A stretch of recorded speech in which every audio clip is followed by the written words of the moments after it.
The idea of free will is integral to Christianity. Christianity makes no sense if you and I can't actually decide things.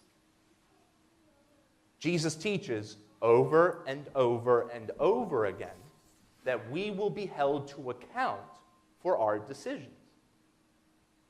Well, if I don't really have control over my decisions, if I don't actually have free will, well, then how can I be held to account for it? How can I be punished or rewarded for what I do if it's not really me who's doing it?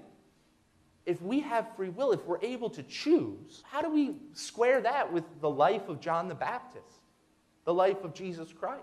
I think this idea, this problem with free will that every Christian struggles with, because look at the teaching. God is all-knowing.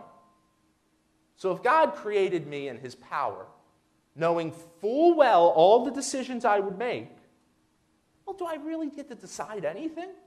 Isn't it all written in stone? Aren't I just along for the ride? This is because we think of free will as the arbitrary decisions that we make every day. Free will has nothing to do with whether you want chocolate ice cream or vanilla ice cream. That's an arbitrary choice. Free will is about, are you going to do what God desires for you? Or are you just going to do what you want? What you think is best? The desires of your own heart, the machinations of your own mind. John and Jesus had a journey, a pathway laid out before them. Yes. John's led to prison. Jesus's led to the cross. And they were both fully aware of the cost their decisions would make. But it's still their decisions. It is still Jesus and John who must walk that path. It is they, and only they, who could decide, I will do God's will with my life and nothing else. But when it comes to God, well, if I don't get to choose, what good is he? If I'm not in control, if I don't get to walk the path I want to walk, who needs him?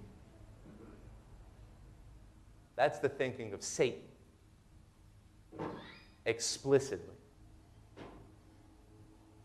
What good is life if I can't live the way I want? The example of John and Jesus is the example of faith. Do I really believe that God has my best interest in mind? Because once that idea is firmly rooted in my heart, once I know that no matter what happens, if I choose to live the way God desires, it's going to work out for me. Choosing to do that which is right, that which is good, that which is in line with God's desire for me. And what is God's desire? It has nothing to do with the arbitrary decisions that we build up to be so important. He desires to spend eternity with you, to love you, and to hold you forever.